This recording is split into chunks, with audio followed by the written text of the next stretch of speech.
Ya, selamat pagi para student sekalian. Hari ini kita bertemu dalam pembelajaran agama Katolik bersama Sir Arisman.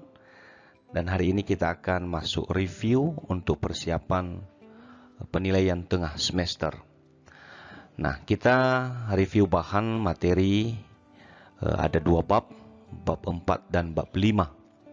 Bab 4 itu tentang kerajaan Allah dan bab 5 itu sengsara, wafat dan kebangkitan Yesus. Sebelum memulai review ini, mari kita awali dengan doa.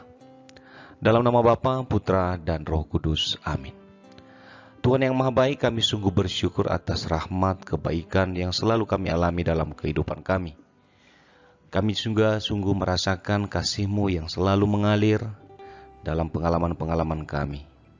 Teristimewa Tuhan, kami telah menyelesaikan semester ini, dan para peserta didik kami akan mengevaluasi penilaian tengah semester. Hadirlah di tengah-tengah mereka, utuslah Roh Kudus-Mu sehingga waktu yang ada ini bisa mereka manfaatkan sebaik-baiknya. Dan kami yakin dengan persiapan yang baik, mereka akan mendapat hasil yang memuaskan.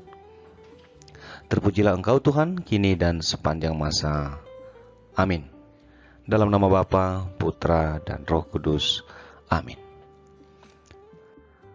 Nah, beberapa Sir munculkan soal-soal berupa panduan untuk kamu mereview kembali bahan-bahan yang sudah kita pernah pelajari. Jadi, Sir akan munculkan soalnya secara acak, ya. Bukan berarti soal yang Sir munculkan ini soal untuk penilaian tengah semester, ini panduanmu untuk belajar, ya. Maka nanti kamu harus belajar seluruh pembelajaran, video, buku, ya, dan seluruh poin-poin penting yang pernah Sir bagikan selama pembelajaran. Nah, secara garis besar yang pertama, ya, siapa saja yang terlibat dalam sengsara, wafat, dan kebangkitan Yesus? Sebenarnya kalau kita lihat dari kitab suci, sangat banyak orang yang terlibat dalam kisah sengsara, wafat, dan kebangkitan Yesus. Ya, sangat banyak. Tetapi ada beberapa tokoh yang tersinggung di sini, seperti Bunda Maria yang selalu hadir selama Yesus, ya, melalui deritanya memanggul salib hingga ke Golgota. Lalu Rasul Petrus yang paling dominan di situ ditampilkan adalah ketika, ya, Petrus menyangkal Yesus selama 3 kali. Lalu Yudas Iskariot, seorang rasul yang akhirnya mengkhianati Yesus. Dan ada juga Thomas yang tidak percaya sebelum melihat luka Yesus karena dia mendengar kabar kebangkitan. Lalu ada Veronica yang mengusap wajah Yesus, sebuah peristiwa yang langka di mana seorang wanita berani menembus lapisan atau para tentara yang sudah berjaga mengawal Yesus, tetapi Veronica mau mengusap wajah Yesus. Lalu ada Simon Kirene yang juga membantu Yesus memanggul salibnya. Ya, tentu di sini ada pesan, kita harus saling tolong menolong. Dan Yusuf Arimatea yang juga terlibat pada saat terakhir, di mana setelah Yesus wafat, maka dia menyumbangkan kubur untuk Yesus dikuburkan.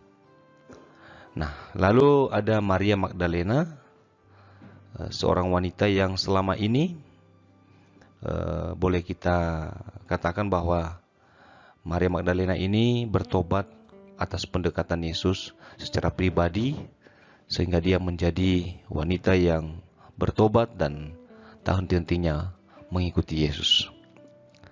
Nah, itulah yang saya tampilkan, ya, tokoh-tokoh yang sedikit menonjol dalam kisah sengsara dan wafat Yesus. Nah, yang kedua, jelaskan kerajaan Allah dan bagaimana juga tentang solidaritas. Dalam mewartakan kerajaan Allah, Yesus sering menggunakan perumpamaan. Ya, perumpamaan Yesus sering mengajak manusia untuk bersolidaritas. Solidaritas yang sesungguhnya sebenarnya terjadi tanpa pandang bulu. Artinya, ya, mencintai siapa saja termasuk juga dengan musuh. Nah, ini tidak gampang, solidaritas yang maksimal, ya. Nah, untuk mendalami itu maka Yesus sering menggunakan perumpamaan. Ya, nanti akan kita singgung juga di soal-soal ke depan yang berhubungan dengan perumpamaan. Berikut bagaimana Yesus mewartakan kerajaan Allah melalui perumpamaan. Nah, perumpamaan Yesus disampaikan dalam rangka mewartakan kerajaan Allah, ya. Karena kerajaan Allah ini tidak sederhana untuk menyampaikannya, ya. Maka agar pendengar mampu memahami perumpamaannya dan bisa menafsirkan sesuai dengan kehidupan mereka, Yesus menggunakan perumpamaan, ya.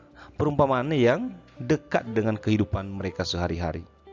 Misalnya kehidupan pertanian, kehidupan sekitar sungai, danau, ya. Nah, itu yang digunakan oleh Yesus. Jadi masing-masing pendengar bisa menafsirkan sesuai dengan kondisi atau situasi masing-masing. Nah, berikut jelaskan makna kenaikan Yesus ke surga. Nah, ini sebenarnya banyak maknanya. Banyak, ya. Tapi salah satu makna yang bisa kita singgung di sini adalah mengangkat kodrat manusiawi Yesus ke dalam kemuliaan Allah di surga. Ya. Tentu kita tahu bahwa Yesus adalah wujud Allah yang hadir di dunia. Dan dengan iman juga kita yakini bahwa setelah kebangkitannya, ya di hari ke-40 maka dia naik ke surga. Nah, ini sekaligus ya memberikan gambaran langkah definitif bagaimana Yesus masuk ke surga. Dan dalam iman kita yakini bahwa Yesus menyiapkan tempat bagi kita umat kesayangannya. Nah, jadi demikian salah satu makna kenaikan Yesus ke surga. Nah, soal berikutnya jelaskan konteks sosial menjelang penangkapan Yesus. Jadi, boleh dikatakan begini. Ada putusan final bahwa Yesus itu harus dihukum mati. Itu ada sebenarnya sederetan peristiwa yang terjadi. Dan itu terjadi juga dalam sejarah panjang bangsa Yahudi. Ya, setelah mereka diperbudak, dijajah, maka sering muncul tokoh-tokoh yang bisa mengganggu ketentraman atau ketenangan kaum penjajah. Maka konteks sosial, itu konteks sosialnya ya. Pertama itu sebenarnya adalah perayaan Paskah Yahudi. Ya. Setiap tahun orang Yahudi merayakan Paskah yang pernah dulu ya ketika mereka merayakan itu saat mereka keluar dari perbudakan di Mesir. Ya, maka sebenarnya peristiwa itu adalah di mana mereka keluar dari perbudakan menjadi orang merdeka dan bebas. Ya. Nah, yang kedua adalah kondisi saat Yesus hadir di dunia, orang Yahudi itu sedang dijajah oleh bangsa Roma. Maka, ya, umumnya cenderung akan ada pemberontakan. Ya, karena mereka mengingat kemerdekaan yang pernah mereka alami. Dan pada saat itu juga, ya, sering muncul Mesias palsu yang menyatakan dirinya sebagai penyelamat. Nah, jadi konteks ini mengarahkan ya baik pemerintah Yahudi atau orang Israel yang dipimpin oleh Herodes atau ya penjajah yang dari Roma ya oleh Pilatus. Maka akhirnya nanti ada keputusan final mengeksekusi Yesus harus dihukum mati. Nah, berikut jelaskan peristiwa Yesus di Taman Getsemani. Ya, nah, awal dari kisah sengsara Yesus sebenarnya itu pada malam hari sebenarnya Yesus mengajak 3 rasul ya untuk berdoa bersama dengan dia. Tapi apa yang terjadi? Para rasul itu tertidur. Maka Yesus sebenarnya mengajak mereka, berdoalah bersamaku 1 jam saja. Tapi mereka tidak tahan. Akhirnya Yesus pergi berdoa di Taman Getsemani. Ya, doa Yesus di sini adalah sebenarnya sebuah lukisan bahwa Yesus ini juga sangat kelihatan kemanusiaannya, di mana dia takut akan derita itu, sehingga dia minta kepada Bapa, seandainya bisa cawan ini berlalu. Cawan dalam arti derita, salib, kematian. Namun di akhir doanya apa? Namun bukan kehendakku, kehendakmulah yang terjadi. Nah, doa Yesus ini sangat dalam maknanya dalam hal penyerahan dirinya kepada kehendak Bapa. Dan akhirnya apa yang terjadi? Bukan kehendak Yesus yang terjadi, tapi kehendak Bapa. Akhirnya Yesus menderita salib dan mati. Nah, jadi sebenarnya doa di Taman Getsemani ini kesempatan Yesus untuk menyerahkan diri, untuk menghimpun segala kekuatan, menerima derita salib dengan tabah. Ya. Nah, jadi itu bisa diterangkan demikian, walaupun masih banyak sebenarnya makna yang bisa diterangkan seputar doa Yesus di Taman Getsemani ini. Lalu berikutnya, ya, di antara perumpamaan yang muncul, ya, kita angkat misalnya salah satu perumpamaan tentang gadis bodoh dan gadis bijaksana. Sebenarnya apa pesannya? Ya, tentu pernah minta kalian baca kisah ini, ya, bahwa dalam perayaan pesta itu, ya, ada 10 gadis, 5 yang bijak, 5 yang bodoh.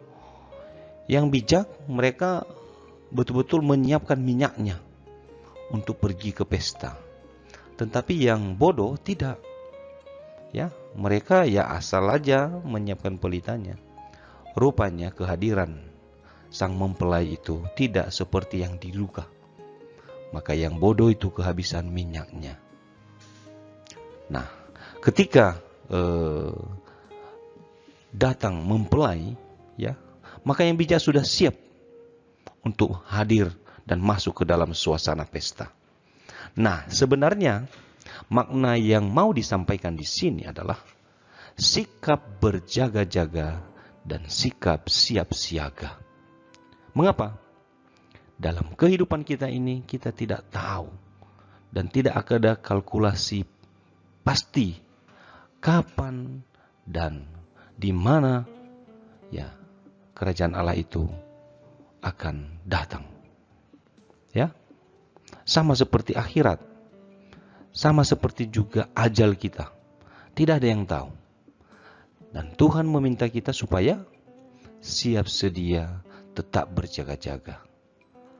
Alangkah malangnya nasib kita kalau Tuhan menjemput kita, kita berada dalam suasana dosa, suasana tak beriman. Nah, itulah tadi kekurangan minyak, ya, sudah terlambat.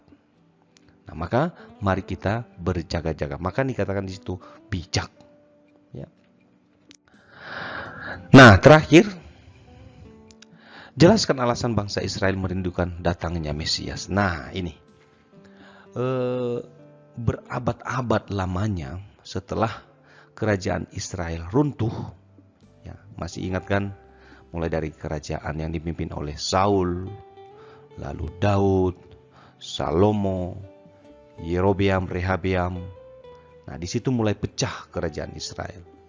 Nah, sejak runtuhnya kerajaan Israel itu hingga Yesus hadir di dunia, maka kerajaan Israel tidak pernah ada lagi. Mereka selalu dijajah.